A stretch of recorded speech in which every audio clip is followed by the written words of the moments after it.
Amen. So, mapagpala pong araw sa ating lahat.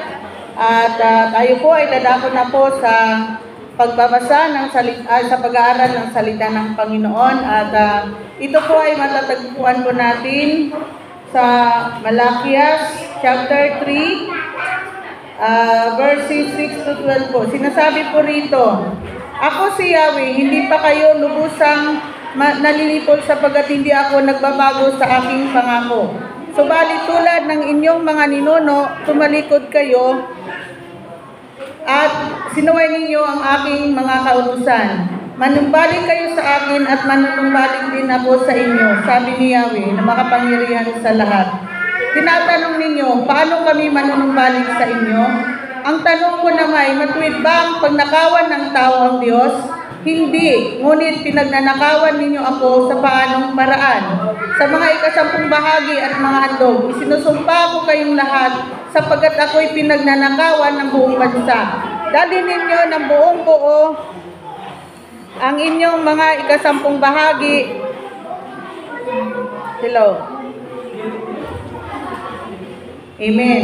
Sabi po rito, dalhin ninyo ng buong buo ang inyong mga ikasampung bahagi sa tahanan ng Diyos upang matugunan ang pangangailangan sa aming tahanan. Subukin ninyo ako sa bagay na ito kung hindi ko bubuksan ang mga bintana ng langit at ibubuhos sa inyo ang masaganang pagpapala. Hindi ko rin hahayaang salantain ng mga balang ang inyong mga pananim at mamumunga ng sagana ang inyong mga ubasan.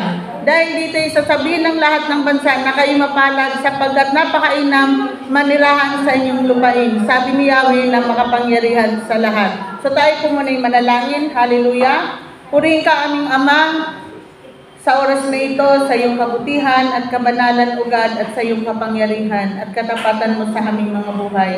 At sa oras na ito aming Amang Banal, patuloy naming idinudulog sa iyo ang mga salita mo na nais mong ipahayag sa aming kalagitnaan sa oras na ito. Patuloy niyo po itong pagpalain ugad at patuloy niyo pong gamitin ang iyong abalingkod, Panginoon, at na maging alulod ng iyong mga kapahayagan sa oras na ito na nais mong ipabot sa bawat isa sa amin. At bigyan niyo po kami ng kagalakan ugad na makinig at mag-aral ng iyong mga banal na salita.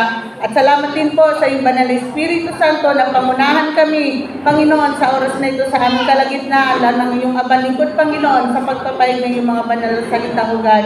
At balutin mo po ng iyong banal na presensya ang lugar na ito at ikaw lamang aming itinatas, Ama, sa oras na ito sa tanging pangalan ng iyong anak naming Panginoong Hesus. Ang lahat ay magsabi ng Amen.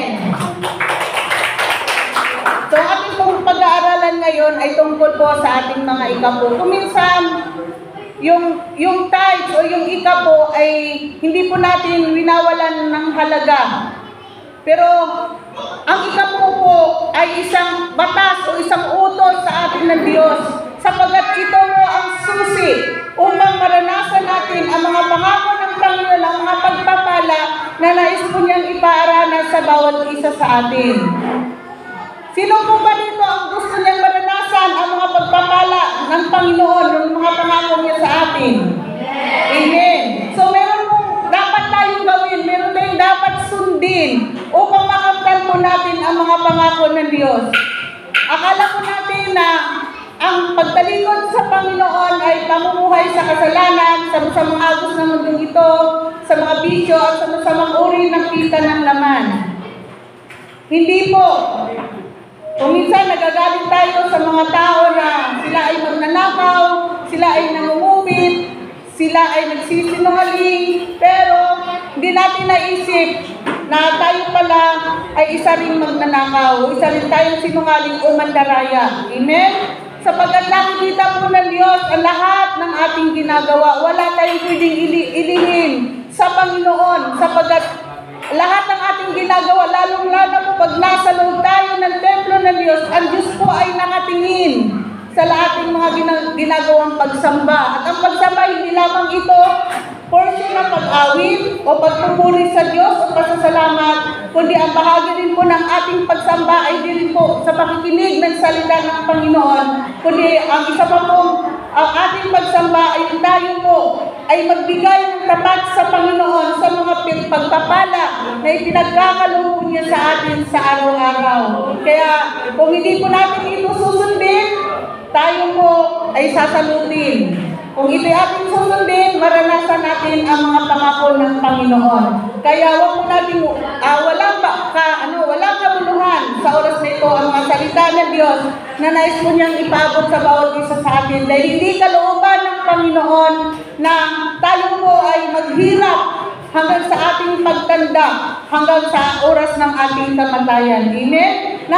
Nais po ng Panginoon na maranasan natin ang kanyang mga pangako. Pero ito po ay may kalakip na pagsunod, na may pagtitiwala at pagrespeto natin at pagmamahal natin sa Panginoon. Kaya nga po sabi rito na hindi pa kayo lubusang nalilipol sapagkat hindi ako nagbabago sa aking pangako. Subalit tulad ng inyong mga ninuno, tumalikod kayo at sinaway ninyo ang aking mga kautusan. Marami pong kautusan ng Diyos. Ibaga po, kautusan niya, bawal sumamba sa ibang Diyos, bawal magsinungaling, bawal pumatay, bawal sumaksi sa mga di katotohanan, at igalang natin ang araw ng banal nating pagtitipon, ang araw ng pamamahinga natin sa Panginoon. At kalapit din po doon yung ibibigay po natin, yung hinihingi ng Diyos na ikapo para po magamit ito sa kanyang banal na templo. Kaya pag sinunod po natin ito, kumbaga po, meron pong magagastos o may magagamit ang gawain ng Panginoon. Kaya nga po sabi rito na sinaway ninyo ang aking mga kautusan. At sabi rito, manumbalik kayo sa akin at manunumbalik din ako sa inyo, sabi ni Yahweh, na makapangyarihan sa lahat. Itinanong niya, paano kami manunumbalik sa inyo? So anong sabi ng mga tao? Paano po kami manunumbalik sa inyo? So ano po ba ang dapat natin gawin? Paano po ba manumbalik? Yung bagay yung pagtalikod natin sa kasalanan at itakwil natin ang kasalanan at tayo ay susunod na sa paglakad sa kabanalan? Hindi lamang po yun, kundi meron pa pong batas o utos na ibinibigay sa atin ng Panginoon. So ano po ang sinabi rito sa verse 8? Nung sinabi ng mga tao, ng mga Israelita, na paano kami manunumbalik sa inyo? So ano po ang isinagot ni Yahweh sa kanila? Ang sabi po sa verse 8, ang tanong ko na matuwid ba ang pagnakawan ng tao ang Diyos? Hindi, ngunit pinagnanakawan ninyo ako sa paanong paraan sa mga ikasampung bahagi at mga handog. So ano ang naging kasalanan nila? Ninanakawan nila ang Diyos doon sa ikasampung bahagi na hinihingi o ito ay utos at batas sa atin ng Diyos na dapat nating ibalik sa Kanya. Amen? Ang ikapo po, ito po ay hindi po ito kontribusyon o donasyon, kundi ito po ay utos, ito po ay batas na nais nating sundin at lakaran sapagkat ito ay pagkilala natin na yung mga pagpapala na ating tinatanggap sa araw-araw, ito ay galing sa Panginoon at nararapat lamang na ibalik natin sa Kanya yung ikasampung bahagi ng ating kinikita. Dahil para po ito sa kanyang banal na gawain. Diba? Kaya sabi rito, tayo ay nagiging magnanakaw. Galit na galit tayo sa mga magnanakaw, sa ating kapwa na nagnanakaw. Pero hindi natin naisip na tayo rin po ay naging isang magnanakaw. Masahol pa tayo sa mga tao na nagnanakaw sapagkat ang ninanakawan nila ay ang kanilang kapwa. Pero tayo na mga mananampalataya, sino po ang ninanakawan natin? Sino ang ninanakawan natin pag hindi natin ibinibigay yung ikasampung bahagi? Ang Diyos! Kung tayo ay nagagalit sa ating kapwa na nagnanakaw sa kanilang kapwa, ay ang Diyos din po ay nagagalit sa atin kung hindi po natin ibinabalik sa Kanya yung nararapat na para sa Kanya. Amen? 90% ay para sa atin. Yung ikasampung bahagi at may kikita ka ng 1,000. Magkano ang sa Diyos nun? 100. Ibigay po natin, itabi po natin yun. Huwag po tayong manghinayang na ibigay natin sa Panginoon yun sapagkat lahat ng meron tayo ay galing sa Panginoon. Hello? Saan mo gustong mag-tithe? Sa ospital? Pwede po mangyari tayo po ay nagmamatigas. Hello? Kaya maraming iglesia na naghihikahos, naghihirap. Maganda ang kanilang mga tahanan, magara ang kanilang mga sasakyan, na mga miyembro, maganda ang kanilang kausutan, kung todo sa mga alahas. Pero sira at wasak ang bahay-sambahan ng Diyos. Nakakalungkot po itong isipin. Kulang ang pagdating sa panggastos ang church. Walang panggastos. Dapat yung namumuno ay meron po silang natatanggap mula sa church. Pero nabibigyan man ay kulang at hindi po sapat sapagkat hindi po nagiging tapat tayo doon sa mga ikapo na dapat na ibalik natin sa Panginoon. Sapagkat ang ikapo ay sa 10 bahagi, ito po ay banal at ito ay para sa Diyos. Hindi po ito para sa atin. Hello? So dapat nagagalak po tayo. Pag kumita ka, ito. Kumita ako ng 550, itabi mo na iyan. Kung naman na pagdating na linggo, ang matitira na lang sa'yo ay pamasahin na lang pauwi. Okay lang yun. Dahil bakit? Nakikita ng Diyos ang puso natin. Pag nakikita ng Diyos na tayo ay naging tapat sa mga bagay na ito, ang Diyos din ay magiging tapat sa bawat isa sa atin. Hindi niya tayo pagkukulangin. Maranasan natin ang masaganang favor na galing sa Panginoon at hindi lamang sa atin na mga magulang, kundi ito rin po ay dadaloy sa ating mga anak. Amen? So huwag po tayong manghinayang, ibigay po natin sa Panginoon kung gusto natin gumaan ang ating buhay. Hello?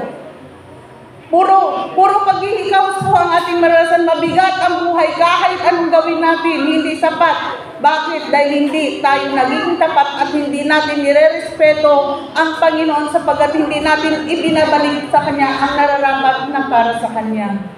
Lagi po natin iisipin, yung ating lakas, yung ating kalusugan, yung ating hininga ay galing sa Panginoon. Yung mga trabaho na ibinibigay sa atin, yan ay ipinagkaloob sa atin ng Diyos, ipinagkatiwala sa atin ng Diyos. So nararapat lamang na ibigay natin ang nararapat na para sa Kanya. Amen? Palakpakan po natin ang Panginoon. At sabi po rito, sa verse 10, nanay, isinusumpa ko kayong lahat sapagkat ako'y pinagnanakawan ng buong bansa. So pag pinagnanakawan natin ang Diyos, anong gagawin sa atin ng Diyos? Tayo ay Kanyang susumpain. Susumpain tayo saan? Sa maraming bagay, sa ating hanap buhay, sa ating mga pananim, sa ating kalusugan, sa ating mga ari-arian.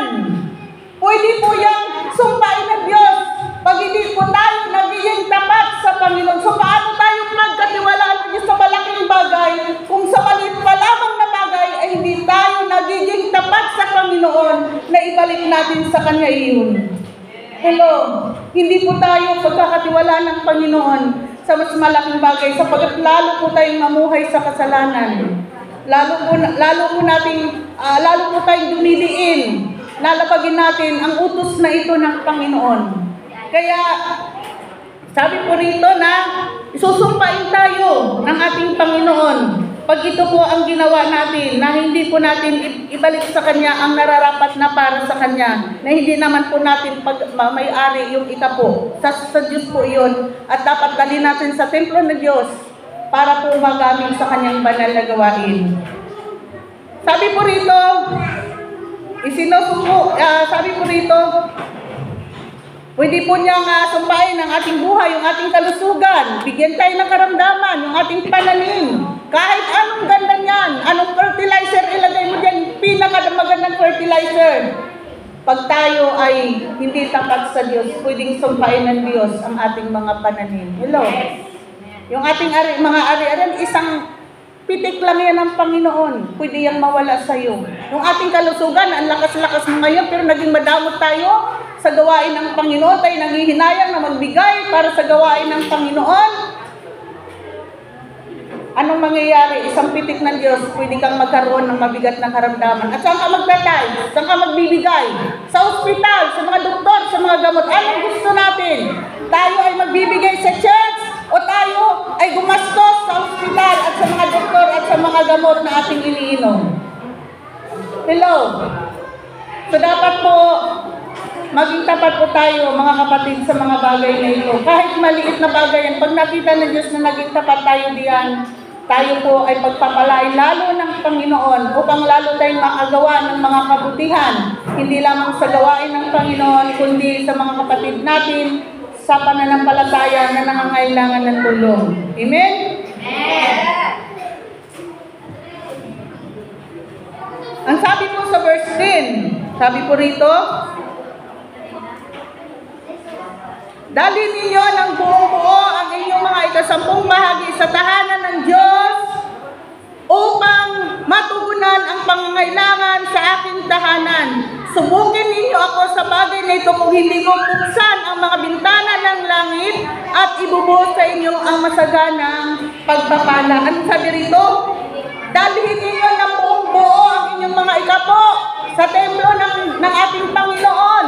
Hindi po sinasabing 50%, 98%, kundi buong buo. Nadali natin iyon sa templo ng Panginoon. Yung dapat nating ibalik sa Kanya na 10%. At ano pong pangako niya pag ginawa natin ito? Ano sabi niya rito? Subukin ninyo ako sa bagay na ito kung hindi ko buksan ang bintana ng langit at ibuhos sa inyo ang masaganang pagpapala. Amen. Hello! Kung gagawin natin ang mga bagay na ito na hindi ka nangihinayang, minsan nasa bahay ka pa lang, excited ka na ibigay mo yung 10% o yung 10 bahagi na kinita mo. Pagdating mo ng church, bubulong ang kaaway. Wala kang pamaliki bukas, walang pambaon ng mga anak mo. Imbis na ibibigay mo yan by 300, Lord, bawas ako ng 100, walang palang pambaon bukas sa aking mga anak. Pero anong sabi rito? Buong buo mong ibibigay iyon sa tahanan ng Panginoon. Dahil ang kanyang pangako pag ginawa natin ito, ano ang mangyayari? Buhusan niya ang lahat ng durungawan sa langit at ibuhos niya ang masaganang pagpapala sa bawat isa sa atin. Amen?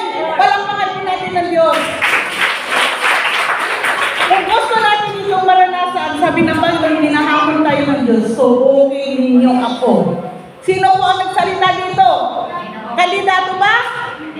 Sino? Ang Panginoon ang nangako dito na subukin ninyo ako pag hindi ko bubuksan ang lahat ng durungawan sa langit at ibubuhos ko sa inyo ang masaganang pagpapala. Sino ang pinagmumulan ng lahat ng mga pagpapala, kayamanan na aming tinatanggap? Ang Diyos. At pag ang Diyos ay nalugod sa iyo, maging ang mga nakatagong kayamanan ay ilalabas ng Panginoon at ibibigay niya sa bawat isa sa atin. Pero hanggat hindi tayo sumusunod sa batas na ito, tungkol sa ikapo, mga kapatid, uugod-ugod na tayo, kahit magtambling-tambling ka pa sa paghahanap buhay, hindi mo pa rin maranasan ang masaganang pagpapala, sapagkat ang Diyos ay hindi sinungaling sa kanyang mga pangako. Kung hindi tayo susunod, hindi po natin maranasan ang mga siksik, liglig at mga pagpapala na galing sa Panginoon. Hello?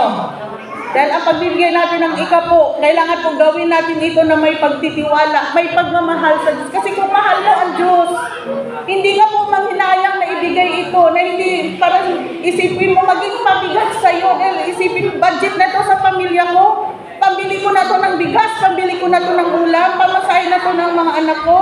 Hindi mo iisipin iyon.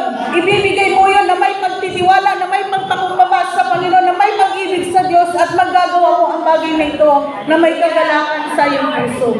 Diba? Nakakalungkot na ikaw ay pupunta, ikaw ay sasamba sa Panginoon, pupunta sa gawain sa Panginoon, pero nagamit mo yung para sa Diyos. Nakakalupay-pay po, nanlulupay-pay po.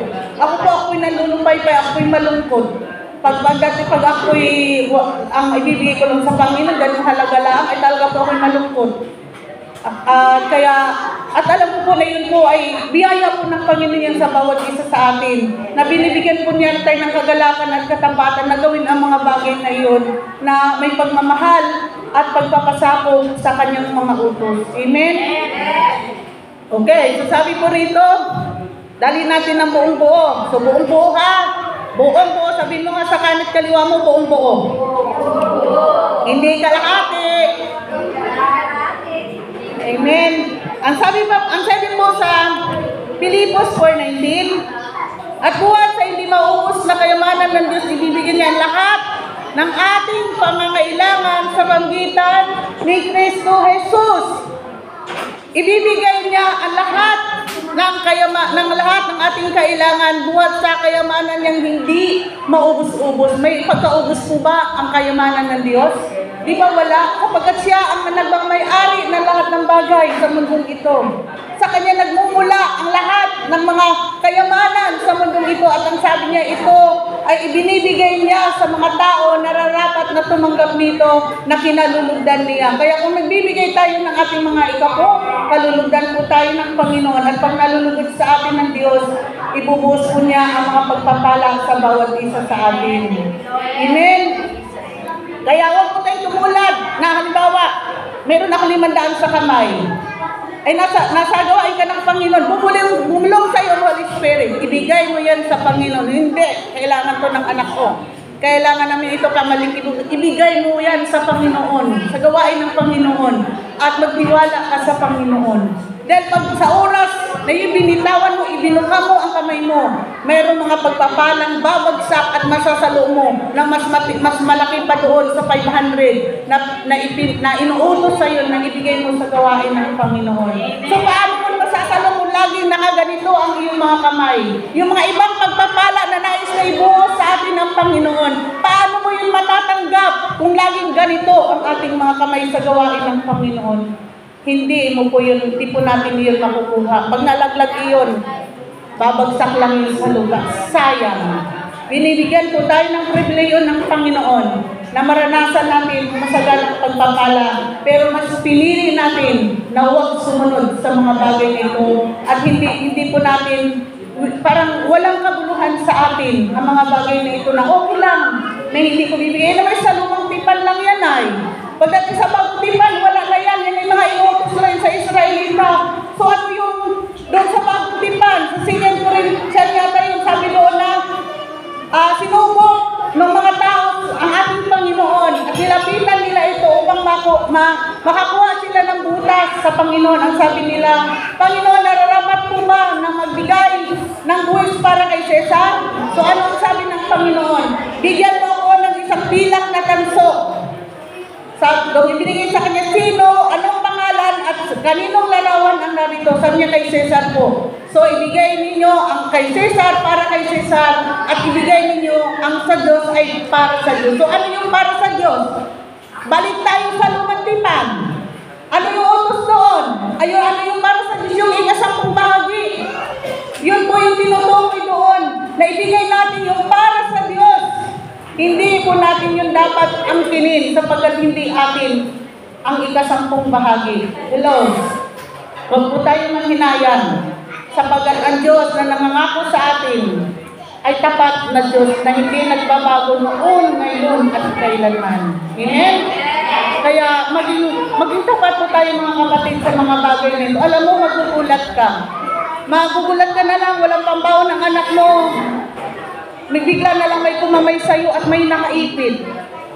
Yan po'y naranasan ko po iyan. Walang pambaon ng mga anak ko. Wala kaming makain mamaya. Bigla na lang may dumating sa sis, ako ay nagpabayo, ay beto, nagdala ako ng bigas para sa iyo. Kasi nung time na maliit na yung mga anak ko, kami po'y hirap na hirap sa buhay. Ang hanap ko lang po ay magtinda po ng kakanin at nilalako ko lang po sa palengke. Yun po yung hanap buhay ko. Pero sa biyaya ng Panginoon, binigyan po niya ako ng tinuruan po niya ako na matuto magmasahe. Kaya malaking bagay yung nangyaring kalamidad dito ng 2004. Dumating ang mga Red Cross, nagturo po sila ng livelihood. At pinili ko po yung pagmamasahe. At simula po noon, kumikita po ako ng maayos, ng maganda-ganda, at kahit pa paano na nakakabili na po kami ng gusto namin kakainin. Yun po ay biyaya po yan ng Panginoon. Hello? Kaya dapat po, matuto po tayong magbigay sa gawain ng Panginoon. Huwag po tayong maging pabigat sa gawain ng Panginoon. Kundi, matuto tayong magkaloob, meron man tayong mga pananim, yung unang bahagi, karamihan po yung iba, yung unang bahagi, dinadala po nila sa mga lingkod ng Diyos, sa pastor mo o sa church at ipinamimigay sa kapatiran. Meron pong mga gumagawa noon. Meron din pong ibang gumagawa na yung kanilang anak ay nakapag-abroad, yung unang bunga ng kanilang sweldo, buong-buo nilang ibinigay sa gawain ng Panginoon. At sila po'y lalong pinagpala ng Diyos at tumaas po ang kanilang ranggo doon sa kanilang trabaho. Bakit? Sapagkat nagtiwala sila sa Panginoon at talagang sinunod nila kung ano yung inilagay ng Holy Spirit sa kanilang mga puso. Sundin po natin iyon. Subukin natin ang Diyos. Hello? Subukin natin ang Diyos, mga kapatid. Naghahamon po dito ang Diyos, subukin natin siya. Sapagkat walang bagay na mahirap at imposible sa Kanya. Sabi po rito,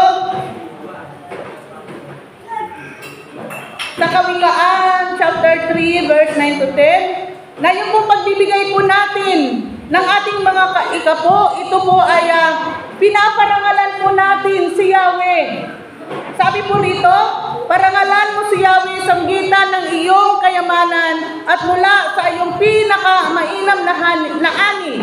Siya ay iyo ring handugan. Sa gayon, kamalig mo ay lagi ng aapaw. Sisidlan nga ng inumin ay hindi nga matutuyuan. Anong sabi rito? Pag ibinibigay natin sa Panginoon yung ating mainam na ani o yung ating mga ikapo sa Panginoon na mula sa mga pagpapala na ating tinatanggap, mula sa ating mga hanapbuhay o sa lahat ng ating ginagawa, sabi rito na kung yun ang binigay po natin ito, sabi niya, kamalig mo ay lagi ng aapaw. Ibig sabihin noon, hindi pa nauubos yung mga inaani mo, bayan na naman, meron na namang inaani, hindi na, walang kaubos-ubos, hindi lagi nag-aapaw, sobra-sobra yung mga pagpapala na ating tinatanggap sa Panginoon. Sapagkat ibinibigay natin yung masaganang ani o yung nararapat na ibigay natin sa ating Panginoon Diyos na gumawa ng langit at ng lupa. At sabi rito, sisilan nga ng inumin ay hindi matutuyuan. Kaya pag tayo natutuyuan at tayo ay nauubusan, wala tayong kakainin, magtanong ka po sa sarili mo, bakit namin ito nasa na para lagi kaming hikahos sa buhay namin, para laging mabigat ang buhay namin, kahit anong pagsusumikap, hirap pa rin ang buhay. Bakit? Choice natin ito, mga kapatid. Tayo po ang pipili kung nais nating maranasan ang masaganang pagpapala katulad dito ng ating kamalig ay laging naapaw at ang sisilan ng ating inumin hindi matutuyuan. Pag tayo natutuyuan, baka nga ninanakawan lagi natin ang Diyos at hindi natin pinaparangalan ang Diyos sa gitan ng mga handog ikapo na ating ibinibigay sa Kanya. Kaya yung pagsunod natin sa mga bagay na ito, pinaparangalan po natin si Yahweh. Pinaparangalan natin siya kaya natin ibinibigay dahil kinikilala natin na ito ay galing sa Panginoon at hindi sa sarili nating lakas at karunungan. Hello? Kaya huwag po tayong manghinayang na ibigay po natin yung nararapat na para sa Diyos. At pangapat, hindi salutin ng ating mga pananim, kundi ito'y kanyang pagpapalain. So, hindi po sasalutin yung ating mga pananim. Sabi, naroon yung kanyang proteksyon. Hindi ito kahit may mga piste na dumarating.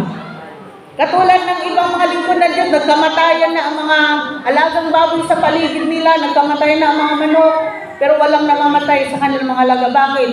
Sapagkat generous sila pagdating sa gawain ng Panginoon. Binibigay nila yung nararapat na para sa Panginoon. So kung nais nating maranasan yung proteksyon ng Diyos sa mga bagay na ating tinatangkilik, maging sa ating mga ari-arian, sa ating kalusugan, gawin po natin ang mga bagay nito at iingatan po tayo, walang anumang salot o epidemya na darating po sa ating mga buhay at sa mga bagay na ating tinatangkilik. Sapagkat pangako ng Diyos na iingatan tayo, puproteksyonan tayo ng Panginoon. Amen? Kaya kung nais po natin na maranasan natin ang mga pagpapalang ito, sundin po natin mga kapatid. Ito yung susi, mga kapatid. Ito ang tagumpay. Kung nais nating maranasan ang maginhawang buhay at hindi natin maranasan na lagi tayong naghihikahos, laging kulang. Diba? Sabi sa ibang talata ng Biblia na pag tayo ay hindi tapat sa mga ikapo natin sa Panginoon, Sabi doon, kahit maghasik ka ng marami ko, kunti ang iyong aanihin. Kahit ikaw ay kumain, hindi ka nabubusog. Kahit ikaw ay may damit, para ka pa rin walang damit. Hello? Ganun po ang mangyayari sa ating buhay. Pag tayo po ay masuwayin sa mga bagay nito. So dapat po, ito po yung time na subukin natin ang ating Panginoon. Na ibigay po natin yung nararapat para sa Diyos. Huwag ka pong mag-isip.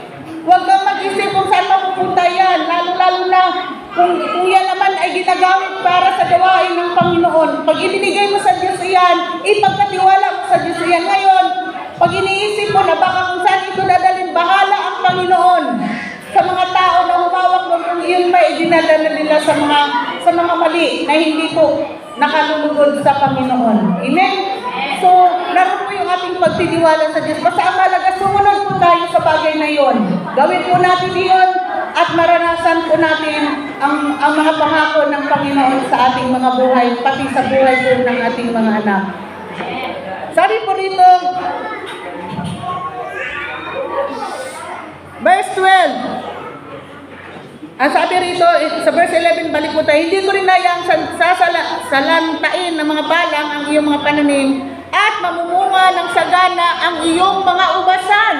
So, sino gusto nito na pagpalain ang kanyang mga pananim, yung kanyang mga tinatangkilik, yung kanyang hanap buhay, yung kanyang mga negosyo.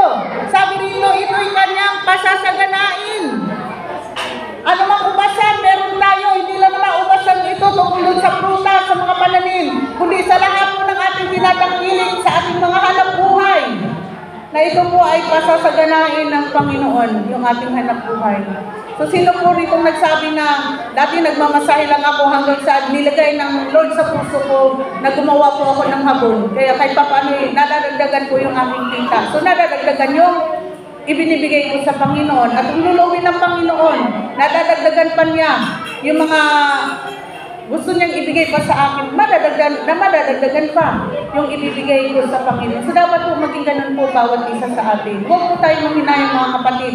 Hindi yan lang sa atin. Lagi mong iisipin, hindi ito para sa akin, hindi ito para sa aking pamilya. Dahil pag ito'y ginalaw ko at ipinambili ko ng pagkain para sa pamilya, ipakain ko sa kanila para kung pinakain ng sumpa ang ating pamilya. Hello? Kaya ano nangyayari? Mahina ang katawan, laging nasa doktor. Nagdoon, nagtatay, sobra-sobra pa, mas malaki pa ang nagagastos. Nakakabit ang oxygen. Bawat oras, may bayad iyon. Pero pag tayo naging tapat sa Panginoon, humihinga tayo na malaya na wala tayong binabayaran. Hello, sapagkat libre ang hangin. Amen? At ang maganda pa dito, kung tayo ay nasa isang lupain, sabi rito, makikita po ito ng ibang mga nasa ibang lugar, nasa ibang bansa, na pinagpala yung mga lupain ng mga tapat pagdating sa ikapo. Sabi po rito sa last verse 1 ng verse 12, dahil dito ay sabi ng lahat ng bansa na kayo'y mapalad sapagkat napakainang manirahan sa inyong lupain. Sabi ni Yahweh na makapangyarihan sa lahat. Pagpapalain ng Diyos ang ating kalupaan. Hello? At ito ay makikita ng ibang tao na bakit kaya itong bansang ito ay pinagpapala ang kanilang kalupaan. Bakit kaya ang bayan ng Infanta ay hindi nakaranas sa matinding init, hindi tulad ng mga karatig na bayan na hindi may time na sila po ay hindi na po pinapayagan pumasok dahil sa sobrang init na kanilang naranasan. Pero samantala tayo dito ay nilalamig. Bakit? Sapagkat nakikita ng Diyos na may ilan dito sa bayan ng Infanta na sila ay nagiging tapat sa mga bagay na ito at iginagalang nila at pinaparangalan nila ang Diyos sa mga kaloob na ibibigay nila sa gawain ng Panginoon. Hello? Diba? Yung iba ito yung tuyo na, yung ibang lugar kalapit lang ako, Laguna laang, lumisan, siguro may isang buwan na nakalipas, walang pasok, nasa 48 degree ang kanilang init.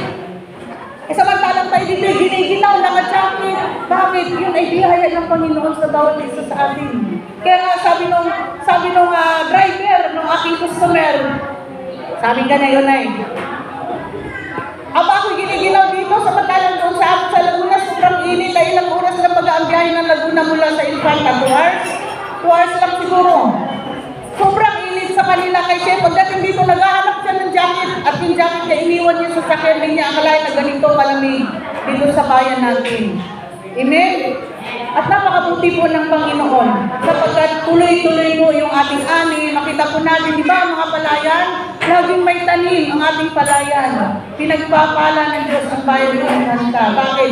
Dahil dito maraming mga anak ng Diyos na maging masunurin sa Kanya. So dapat, kung hindi pa po tayo sumusunod sa mga bagay na ito, humingi po tayo ng biyaya sa Panginoon na, Lord, tulungan mo ako, bigyan mo ako ng kagalakan, ng pagnanasa ng kakayanan, na gawin ko ito ng buong katapatan, buong pagpakumbaba sa iyong banalapan na may lubos na pagtitiwala, pananalig at pananampalataya sa. Kasi kaya natin hindi binibigay, kulang kasi tayo ng pagtitiwala sa Panginoon. Baka tayo kulangin, baka tayo walang kakainin kinabukasan. Alam niyo po, minsan may time na ang tinitira ko na lang po yung pamasahe pa uwi. Dahil pagdating ng Huwebes, may 2 load po akong binabayaran. Pagdating ng Sabado, nagpapadala ako sa mama ko. Pero yung talagang para dito, ay hindi ko po talaga yan pinapakialaman. Kung may pamasahe na lang pa uwi ang aking pera. At ako'y sa biyaya ng Panginoon, may kagalangan po ako na gawin ang bagay na yun. At ako'y malungkot pag wala akong maibibigay sa Panginoon. Kasi nakita ko po na sa oras na meron tayong pangangailangan, pinupukray po yun ng Diyos. Hindi po tayo pinapayan ng Panginoon. Bigla na lang gagamit ng Diyos pupunta sa bahay mo. O sister, ako'y umali ng ganito, ng mga gulay. Ako'y nagpabayo. Magdadala sa bahay namin. Bakit? Dahil yung pangako ng Panginoon ay na pag tayo nagtapat sa Panginoon, hindi niya tayo pagkukulangin. Amen? So, ito po yung araw na humambang po tayo pagdating sa bagay na ito. Subukin natin ang Diyos at hindi po tayo mapapahiya. Dahil ang Diyos na nangako sa atin ay Diyos na gumawa ng langit at ng lupa at Diyos na nagmamay-ari ng lahat ng kayamanan sa mundong ito na sabi rito na hindi maubos-ubos na kayamanan galing sa Kanya. Amen? So palakpakan po natin ang Panginoon at tayo po lahat ay tumayo at tayo po ay manalangin. Yes God, hallelujah. Aming Ama, salamat po sa iyong mga banal na salita na aming napakinggan sa araw na ito, God. Patuloy niyo pong buksan ang aming mga puso at isipan, Panginoon, tungkol po sa pagbibigay ng mga ikapo, Panginoon. Sapagat ito po ay kailangan ng iyong templo, Panginoon, upang patuloy na umusad, Panginoon, ang iyong gawain, O God, at magamit sa mga dapat po kagamitan, Panginoon, ng iyong mga lingkod, O Diyos, lalo na po sa lahat ng kagastusan sa loob ng iglesia. Kung paano po ang sasakyan na hindi ito aandar kung walang gasolina, ganun din po ang iglesia mo, Panginoon. Mahirap siyang gumalaw, mahirap siyang kumilos kung ito ay salat, Panginoon, pagdating sa pera, O God. Kaya tulungan niyo po ang bawat isa sa amin na maging tapat kami sa mga bagay na ito sapagkat hinahamon mo kami, Panginoon, na gawin namin ang mga bagay na ito. At ang sabi mo, bubuksan mo ang lahat ng durungawan sa langit at ibuhos mo ang masaganang pagpapala sa bawat isa sa amin. Kaya tulungan mo kami, Banal Espiritu Santo, na mula sa araw na ito, amin na pong itatabi, Panginoon, ang nararapat na para sa iyo. Ito ay banal, ang ikapo ay banal, ito hindi amin, ito ay pag-aari mo. Kaya, Lord, huwag mong hayaan na ito ay manakaw namin sa iyong Panginoon. Sapagkat ito, Panginoon, ay isang kasalanan, Panginoon, sa iyong banal na harapan, O God. Kaya tulungan niyo po ang bawat isa sa amin na maging tapat kami sa mga bagay na ito upang patuloy na ikaw ang maparangalan sa mga bagay na aming tinatanggap sa araw-araw ng aming mga buhay. Kung ibibigay namin, Panginoon, ang mainam na handog, nararapat na para sa iyong templo, O God. Salamat po. Ang iyong pag-iingat, ang iyong proteksyon ay patuloy naming maranasan, Panginoon, sa araw-araw ng aming mga buhay, O God. Patuloy ng kapayapaan, ang kagalakan, ang kalakasan na galing sa kapangyarihan ng Holy Spirit mo ay patuloy mong ibuhos sa bawat isa sa amin, Panginoon, sa paglabas namin ng iglesyang ito. Uwi kami sa aming tahanan na naroon yung pag-iingat at protection mo sa aming pamilya, O God. Salamat po. Ano mang mga pagkukulang ng bawat isa, ano man ang mga nagawa namin, Panginoon, ang mga pagsuway, lalo sa mga bagay nito, patuloy kami humihingi ng tawad sa iyo at tulungan niyo po kami na maging tapat na po kami sa mga bagay na ito, God. Salamat po, aming Ama. In Jesus' mighty name, Amen.